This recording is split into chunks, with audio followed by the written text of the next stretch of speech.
Today's show is sponsored by Profit Accumulator, the UK's #1 match betting service. So what is match betting? It's a method that's used by individuals to profit from free bets and incentives offered by bookmakers.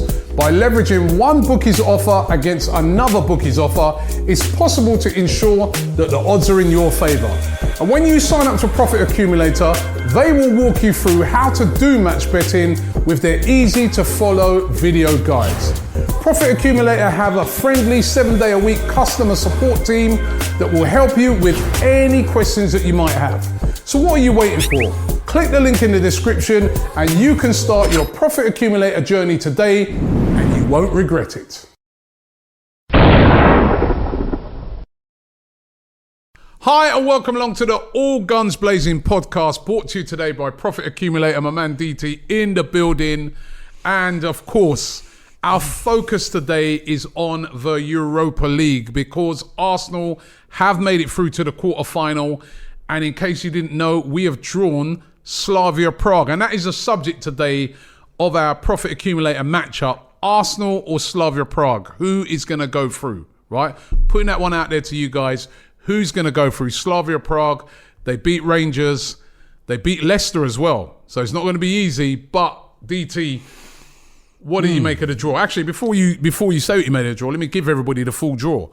Granada from Spain will play Manchester United, a very easy draw for them. And Ajax will play Roma of Italy.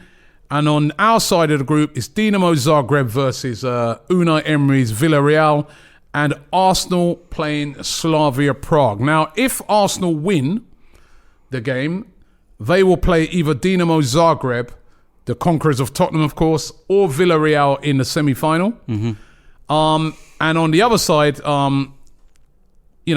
basically, Arsenal, if they win that, they'd be through to the final where they'd face one of Granada, Manchester United, Ajax, or Roma in the final. But they've avoided all of those teams right up to the final if we make it that far. Your reaction on the draw? I'm very happy with the draw because of the semi-final being put in there as well. You've looked at that pathway. Yeah, Manchester United may have a very favourable quarter-final draw, but they know that if they get to that semi-final, then they're going to have a tough one to get to the final. And Manchester United have a bit of a stumbling block with semi-finals and Ole Gunnar Solskjaer. So they would have probably liked to have had a more favourable tie. Could be Mkhitaryan going back to Manchester United. Yeah. Could be. And Ajax. Smalling. Completely forgot about. Completely forgot that. Possibility, yes. But, let's worry about ourselves. And Slavia Prague, I'm happy with that. Despite the fact that they did, obviously beat Rangers. They have beaten Leicester. They're going to be a tough team. But it'd be interesting to see what UEFA do in the meantime to them. Because UEFA ain't going to throw them out of competition. We know. Well, I'm just reaching maybe a bit and thinking, we're getting a bye to the semi-final. UEFA, racist incident, probably fine them 10 quid. You know what I mean? Or something like that. But listen, I'll tell you one thing. If Arsenal, the players don't understand, what I will say is that, the Rangers player in question, Glenn Kamara, he played for Arsenal. Played for Arsenal. He was in our academy. Good player as well. Yeah. Man. So, little subplot there. Go and do it for him. Do it for Glenn. Go and do it for him. And listen, we played Slavia Prague twice. Champions League. Drew 0-0 away, but we beat them 7-0 at home. Yeah, I remember that. Yeah. But it was a long time ago. Yeah, but still. Let's remember, Slavia Prague knocked out Leicester. So it must be a good team because Leicester are above us in the Premier League. Leicester have been one of the best teams in the Premier League this season. And over 2 legs, they knocked them out. Yeah, it was 0-0 at home. That's the warning signs. That's the warning signs for Arsenal. Massive warning signs, but it was 0-0 in their ground against Leicester. And at the time I said, no away goal, that's not great. And then I felt Rangers got a brilliant result, out there with a 1-1 draw. But I don't know, maybe the celebrations and the, winning the title kind of caught up with Rangers eventually, had 2 players sent off. One of them, I tell you, have you seen the state of the goalkeeper's face? that was. I mean, I've heard of a high foot, but I know. that was like UFC. That's like, I mean, Bruce Lee would have been happy with that. That was like, Crazy. wow, that was, yeah. But look, we've got to be able to take care of business, and then we're then going to be, looking at the possibility, because don't write Dynamo Kiev off. Is it? No, not Dynamo Zagreb. Sorry. Yeah, I'm going to have all their fans going mad. Don't you dare compare the two. But Zagreb, they're going to be so like on another level at the minute because of what they did to Spurs. I know, it's still funny, isn't it? By the way, could you believe that? You know what? I was speaking to you in last week's podcast, and I said about the fixtures being rearranged because Spurs were meant to play at home second leg, but because we were the FA Cup winners, and you were like, nah. And even I was kind of reaching like, yeah, but going away after the North London derby might be difficult. Maybe the defeat we gave them in the North London derby flattened them a little bit more than they actually thought, but I never, for the life of me... You know what? That game the other night shows you exactly why there is no room for complacency in this tournament. Anybody looking Massively. on it, Slava Prague, Dynamo Zagreb, stop it right now, because Tottenham were 2-0 up. No away goal conceded. That means when they went to Zagreb, all they had to do, if they scored one goal, probably would have been a dead game. Because that then means that they'd have to score 4. That's all Tottenham needed to do, score with the firepower they got. 1 goal, and Dinamo Zagreb would have had to have scored 4 goals. And look how brave Zagreb were. Look how they went for it. And look how 3-0. Embarrassing. You know what? It was the perfect game plan because they got in at half-time 0-0. Absolutely fine. Nothing changes. Then they get that goal on around about the hour mark. And you're thinking, right, they only need 1 now. And they were just patient. 6-7 minutes from time. Brilliant attack. Cut back. Bang. And then, do you know what? This is the one thing. I want to bring this point up now. We're in European competitions as well. And I believe that we're away for... Home in the first game. Yeah, first game, second game. Away in the second. And then in the semi-final, I think that we're away first and home second. I think.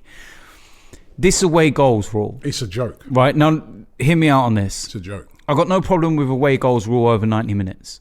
All right? In the first leg, if you're the team at home in the first leg, you can't concede an away goal for 90 minutes. You go as the away side second.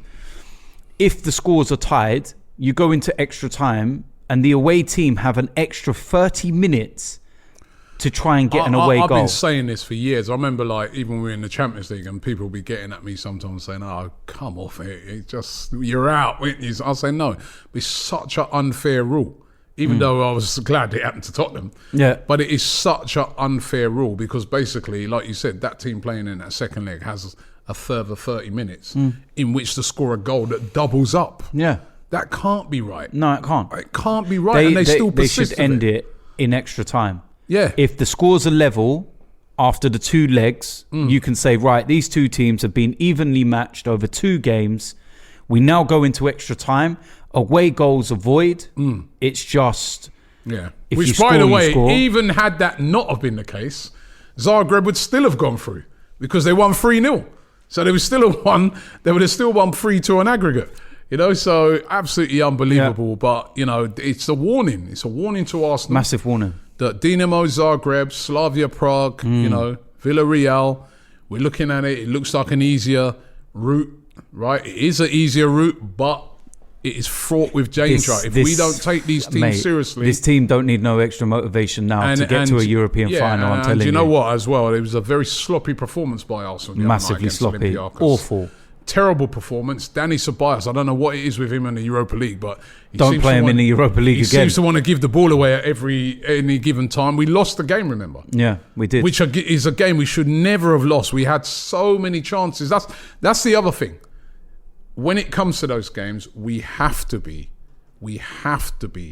clinical. Yeah, have to be. Oh, mate, we can't be missing it. We were so poor, but yet we should have still scored 3 or 4 goals. Yeah, Aubameyang should have had a hat-trick. Oh, mate, but this is why I don't mind playing away second. I actually don't, because I The feel job was that done, wasn't it, with the 3 away goals? I get the idea of moving forward, us playing away second. I actually don't mind it moving forward, because I get the idea of playing home second should be an advantage, to home and all the rest of it. But this is not a normal season. You don't have fans there. So how's it an advantage? I think it's quite an even playing field. I think it's an advantage to play the second game away. Yeah, because you got that away goal. Right? You already know what you got to do. Yeah. So if that team's come to your place and say they scored 1 away goal, you know that 2 away goals, and so you know what you got to do. Yeah, exactly. So that's why I'm looking at it and saying, I'll play against Slavia at home first, and then we play them away, and then obviously everyone wants to see the possible Arteta, Emery. Mate, I don't know if I could handle that. That's Arteta, Emery, Villarreal. The only thing that worries me, if they make it could be Zagreb. Of course, yeah. We're just ifs, buts, and maybes at the moment, and there's so many permutations. You never know. It could be a Dinamo Zagreb Grenada final. We're writing all these teams off or whatever. Nobody knows. But what I'm trying to get at is that the only thing that worries me about Unai Emery is his record in this competition. Yeah, it's the only thing. It's the only thing that worries me, because, well, apart from when he took us to a final and he got us embarrassed, he's got an exemplary record in this competition. But I look at them as a team, beatable. Zagreb, beatable. Slavia Prague, beatable. If you could have written out a pathway to the final this morning, you would have sat there and went, that's a little bit too favourable. I think maybe we need to throw one of the other, because you're trying to push it. As I said, we've avoided Manchester United, we've avoided Ajax, and Roma. We've avoided Roma. Those are the 3 big dogs left in it, right? We might have to play one of them if we get to the final. We're obviously going to have to play one of them in the final, but in a one-off game, all 3 of them are teams that we can beat. We beat Man United. I mean, I saw we were doing a live to it, and there was some Man United people coming in the chat and they go, "Oh, I wouldn't mind Arsenal." I'm thinking, why? Where are you getting this energy from? I've seen it. We played you twice this season. So let's just say it was based off of this season, we would have gone through. You wouldn't, because we beat you once and we drew in the other game. Exactly. I don't get where the energy comes from with Manchester United over playing us, and I've said this because you go by current managers that are there in the current situation. We've played 3 games against Manchester United under the current managers. We've won 2, drawn 1. Manchester United have not even scored past us in 3 games. So where's this newfound energy that all of a sudden you're going to wipe the floor of us? Don't get it. Do you think Arteta's going to be looking at it thinking, oh man, this is a big chance. Big chance to win a big European chance. trophy. And he showed us last year. When it gets to this stage, because if you look, the reality of it was, right, is that last season with the FA Cup, he overcame 2 better teams that we will have to face in this competition, didn't he? You got to remember, he had to overcome Chelsea and overcome Manchester City. I would say, with all due respect, he probably overcome 3, because at the time we played them, Sheffield United away was not easy. They were playing very well. Yeah, playing very, very well. Yeah. So it's, and I don't know. He's like, he found a way to win. Yeah. And could you imagine? How his stock would go up if he won the Europa League? So we haven't won a European trophy for God knows how long. George Graham, right? Yeah, and got the team back into the Champions League through the back door. Absolute back door. That is like get out of jail card. Yeah, and then I saw somebody saying something about because even looking at that Champions League draw, the way that's panning out, you could have an English team in the final of that. If an English team won the final of that, and an English team won the final of Europa League, Super Cup, right? Hey, somebody finishes down in 4th, like a West Ham, possibly at top. Well, I don't think top. No, but I'm thinking Super Cup. Could be a Arteta versus Guardiola in the Super Cup. Now you're thinking way too ahead. I'm way down the line. Way down the line. You need to reverse back. Do you know what as well? Do you reckon they will let fans in the stadium? I don't know, because the final's going to be played in Poland, in Gdansk. What is the like? I don't think Poland's doing great at the moment. Oh, really? With the COVID, no, I don't think they're doing great with it. So, mate, you get the feeling that, But it would be great to have fans there. I mean, you know. But why don't they? We did have this discussion and not going to do it. But if we, for argument's sake, got Manchester United, why not play at Wembley? Why not play at I agree with that. Play at Wembley if we've got Man United. But, you know, our UEFA it ain't giving gonna. it to this one. Listen, they wouldn't. Look, we got Chelsea in the final and they still wouldn't move it from Baku. Exactly. Given the situation and the logistics and everything that went behind it. One of our players at that time, Mkhitaryan, didn't even go because of the civil conflict between the two countries. Yeah. But they didn't even take that into consideration. Yeah, that's UEFA. So it was, man. But look. You cannot be unhappy with that draw. You can't be. That draw is a favourable draw. It is no easy teams left in it when you get to this stage of the competition. But as far as the teams that we could have got, you know, we got to be happy. The only team you could have said, right, Granada, wish they would have been on our side. But the group. And put Villarreal over in Man United as well. But apart from that, I mean, you know.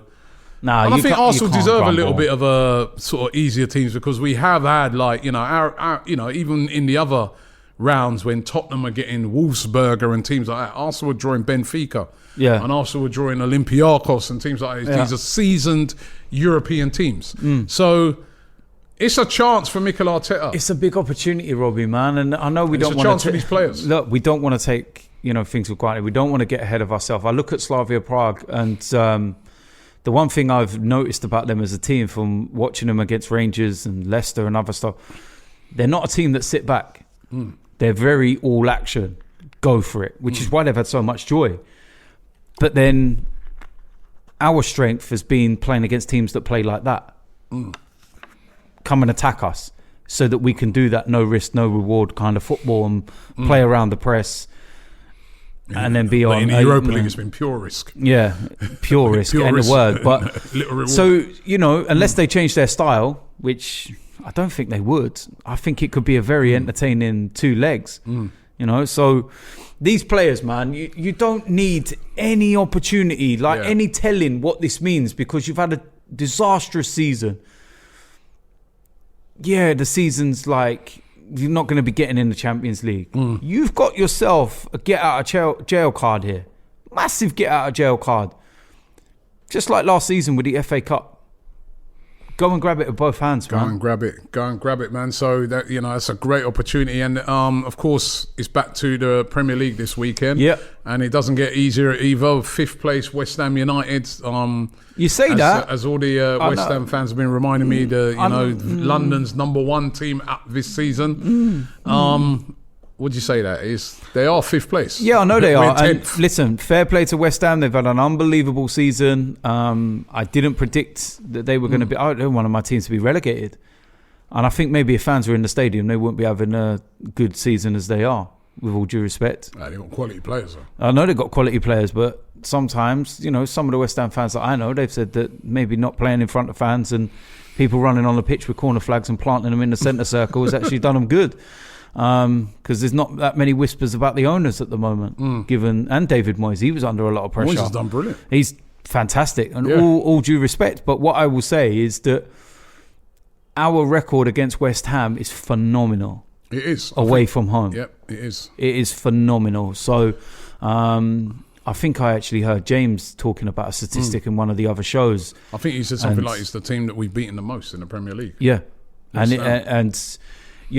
think we've got more points in the London derbies this season than any other team. That's right, yep.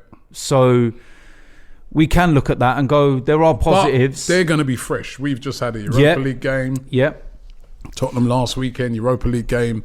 Yep. However, we did make a load of changes. So and the last 2 games that we've come off the back of Europa League games, we've played Leicester away and we've played Tottenham. And we've won. And we've won. So there should be... and I think the fact that there's no injuries really. There's no, nobody badly injured or nothing like that. No. We've got a real full squad to pick from, bodes well. Now, if Arsenal, I want to see that, listen, we've got these big games coming up in the Europa League. We've got Liverpool coming up after the international break, then that Europa League game.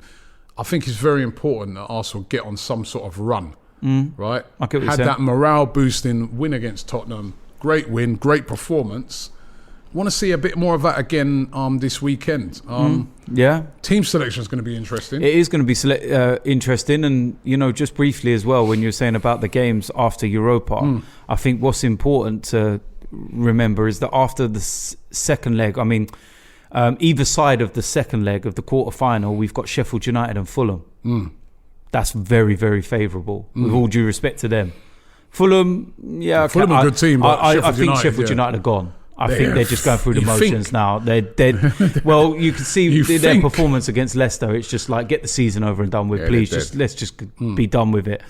Fulham still got something to fight for, but it's a home game. So they're two games that you would want either side of a European game. But yeah, we need to, go on a run in the league. Get that run going. Go run in the league. Get a bit of confidence up. Get the team playing. You know what I mean? Because there's still sloppiness to our play. You know what I mean? There's lots to play for still. There's places to play for. Players, you're talking about players talking about this European progression and going to a semi-final. Well, go and show that you should be in that starting 11. Do you want to be a part of this team that gets us to a European final and possibly lift a European trophy? Do you want to be part of that starting 11? Do you want to be the man and that person that can, say that you won the trophy or scored a vital goal or did something? There's places up for grabs, man. No place is cemented within this team. And I think that showed last season in the FA Cup, and we've alluded to this over the Martinelli situation. Saka was playing brilliantly towards the end of last season. Got to the semi-final. Arteta decided to change it, put Maitland-Niles for more of a defensive side on the left.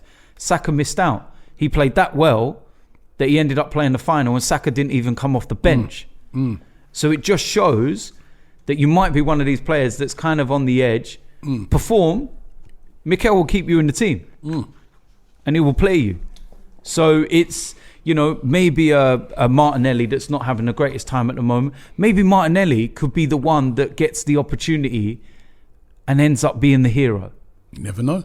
You never know. But West Ham are going to be a tough team, right? You look at some of the players they've got. Mikel Antonio up front, absolute handful. He's been scoring goals for fun this season. He's really had a good season. Thomas Souček has been a revelation. One of the signings of the season. Kufal at the back as well. Another quality player. By the way, those two players, who did they used to play for? Prague. Sparta Prague. So that tells you. Slavia Prague. Slavia Prague. Sparta Prague. What were you going Slavia Prague. It tells you about the quality of some of the players that they have. You know what I mean? So those two, you've got Declan Rice. You've got Lingard. Oh, no, man. Yeah, Lingard. The West Ham team has got a lot. Ben Rama. They've got some quality. Hey, you know what? I'm glad it ain't at the Emirates.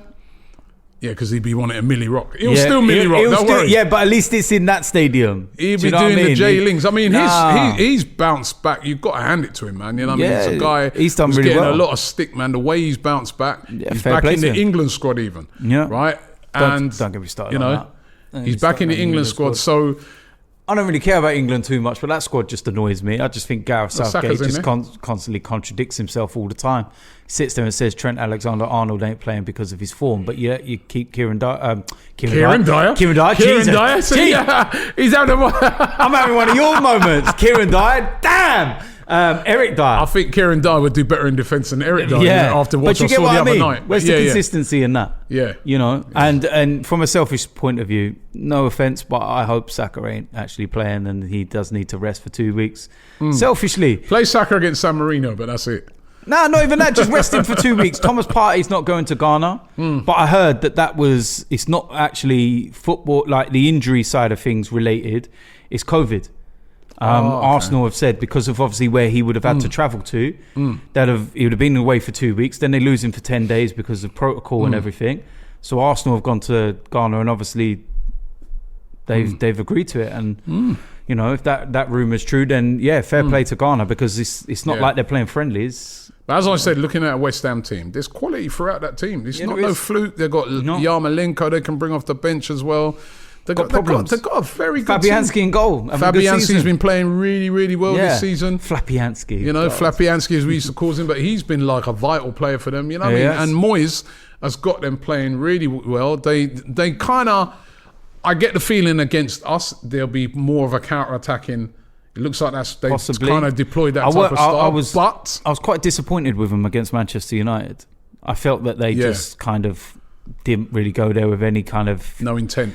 Yeah. I remember Liverpool went there and kind of gave them a bit. I think with Arsenal, we've got to be on the front foot in that game. I don't want to sit in back or anything like that. Yeah. I think the way to play West Ham is you've got to go there, you've got to take the game to them, you know, and, you know, try and, you know, it sounds like an obvious thing to say, but you need to try and get early goals. You need to try and get goals. Yeah. You need to be in the hunt for goals against West Ham. I think if you're just like, turn it into a sort of, you know, sitting back and that, and you get bogged down. I want us to play on the front foot, the way we have been of late, playing on the front foot. The way we did against Tottenham, the way we did against Leeds, the way we did against Wolves, those Leicester. sort of teams.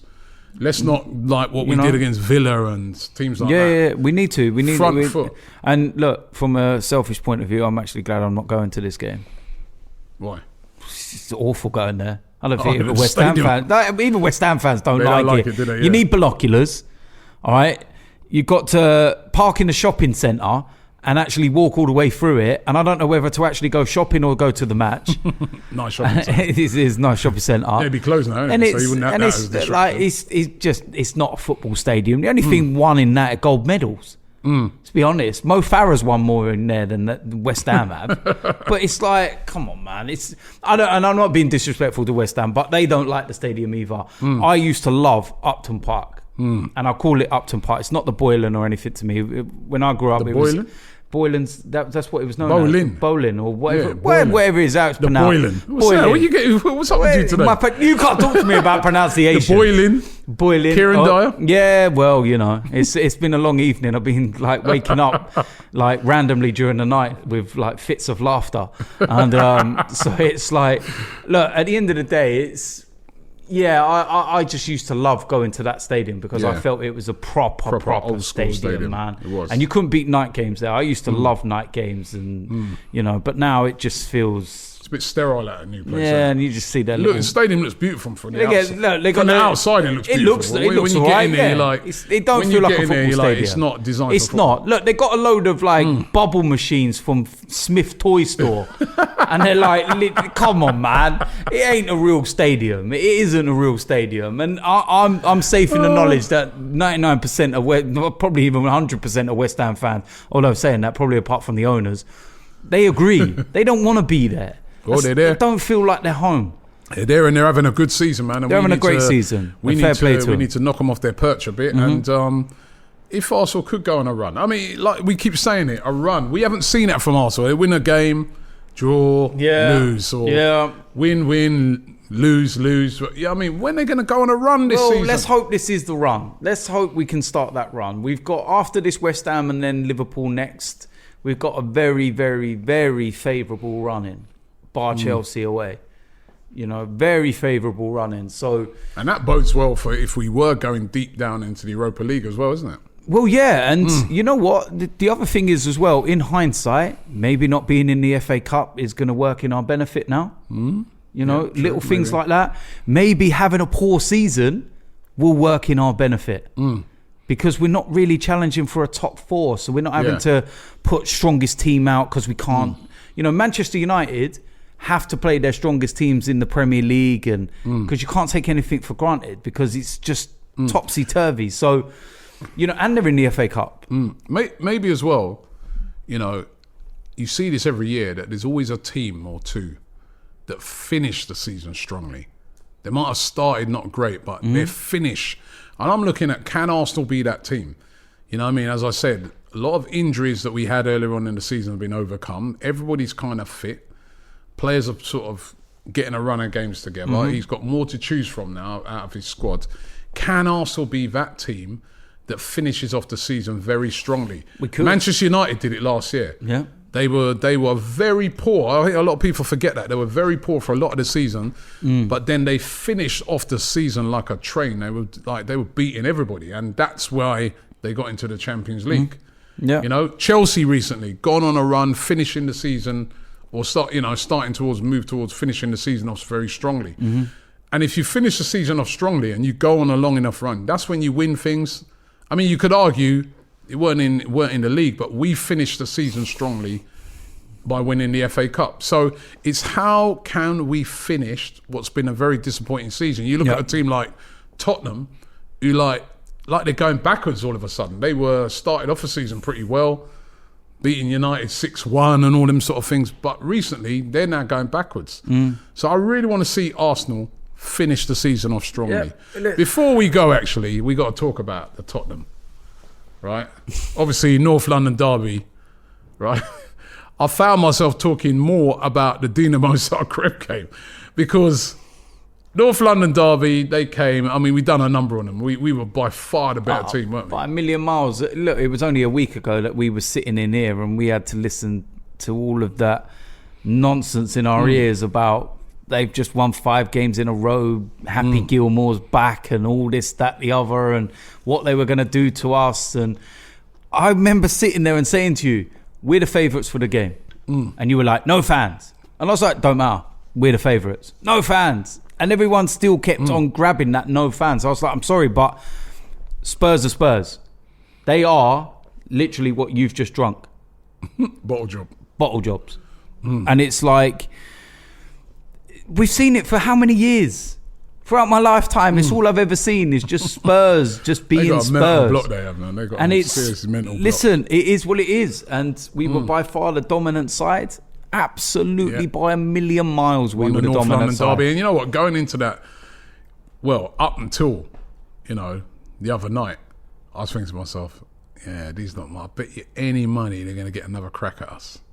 Because I'm thinking Spurs are going through against Dinamo. Yeah. So I'm like, I can just imagine us having to face them 2 legs. It's all back on again, all the stress of the North London derby. And I was like, I really don't want that. I don't want to play them again. No stress. I'm like, we played them now. We beat them. I don't want to play them again for the rest of this year. Yeah. I don't want them. It's done. Right? And to see them get knocked out after being 2-0 up. So poetic. It was unreal. Look, at the end of the day, they're out. Don't need to worry about them in that respect now. We did what we needed to do to them. And, I think that they need to be worrying about, other things closer to home. Does Harry Kane actually have any ambition? If he does, he will put a transfer request in at the end of this season and he will leave Tottenham. Even if they won the Carabao Cup. Harry Kane is 27. He's won less trophies than Yaya Sanogo. Fact. Simple facts, though. Yeah. Simple facts. And that if he's going to be this player that everyone, puts him up to be, and don't get me wrong, he is an unbelievable player, and he proves that season. Unbelievable player, but as I said to them Tottenham guys when I was on that podcast the other day, they were saying he's one of the all-time greats around at the moment. How? And I said to them, he's not. I said, to be one of the all-time greats or to be one of the great players around at the moment, you've got to lead your team to win things. Of course you have. And he hasn't done that. And they're like, he ain't had the chance. What are we talking about? I go, the season when Leicester won the league. You lot should have won the league. He should have led you to that title. And they still finished below us that season as well. They finished 3rd, right? You've got to semi-finals before. He's not led you to nothing. You got to the final of the Champions League. He didn't lead you to nothing. Until he does that. This is the thing. It doesn't matter what manager looking is. at Spurs, they ain't gonna get nowhere near nothing like that right now. And I mean, Carabao Cup to me, I don't even think their fans are getting gassed up about. They're not. Harry Kane should be gone by the end of the season. If they don't win that Carabao Cup, surely he's got to move on. The only thing about it, any ambition. The only thing about it, who can afford him? His contract's gone right down now, so it ain't going to be what they thought it was. It'd still be about 100 million. And would you, if you've got on a 27-year-old? Yes, you would. You've got 100 million to spend. No, if you've got 100 million to spend, right? If I was a team, I've got 100 million to spend for a striker. I'd go and get Haaland because he's younger. I think he's going to cost more than 100. He costs more than Kane. I think it'll probably be about 140. Hasn't he got a release clause of about 60 million or something like that? No idea. So, his wages if he's got a release clause, then fair enough. But Harry Kane would be very expensive as well. Listen, he would be, but you'll get goals. And at the end of the day, if he's got any ambition, he's got to leave them. He will have to leave them because he will... I think even their fans, if they've got any ambition, they need to leave. Mate, at the end of the day, look, we've said it with Kane... you will never go down as one of the greatest if you don't go and win the trophies that the greatest have won. You know, I see a statistic the other week saying, he's nearly caught up with Thierry Henry's amount of goals. Or I was like, tell me when he's caught up with his trophies. Yeah, Thierry Henry won trophies. Let's take the World Cup and the Euros out of it, because he played for France and he's English and we don't nearly do anything. Let's go and look at domestic trophies. From Premier Leagues to FA Cups to Champions League to all these different trophies, man. Get out of it. Harry Kane's won an Audi Cup. Even Aubameyang, right? He led Arsenal to the FA Cup last. You know, he scored the goals, and he's going to be an important guy for us. You know, we need him to get his form back and not be missing chances like he did the other night. We need him to turn up on time. He needs to finish the season strongly. And turn up on time. And if he does, we got a great chance of winning the Europa League. We said it. If we can get him firing and playing like he did last season, then we've got every chance of winning the Europa League. Okay, well, listen, thank you very much for listening and watching the podcast today. The link is in the description. Don't you forget, you can download it on all the usual formats. Of course, it's Arsenal taking on West Ham this weekend. So, big game. But we know and we're comfortable to know that we are through to the next round of the Europa League. We are in the quarterfinals against Slavia Prague. Beat them. And there's a potential semi-final against either Villarreal or Dinamo Zagreb. Win that, and we're in the final and in a shout to win a European trophy. And win that, and you get into the top four. Well, not just when I say top four, you get into the Champions League, should I say. The prize is huge. Can we take it?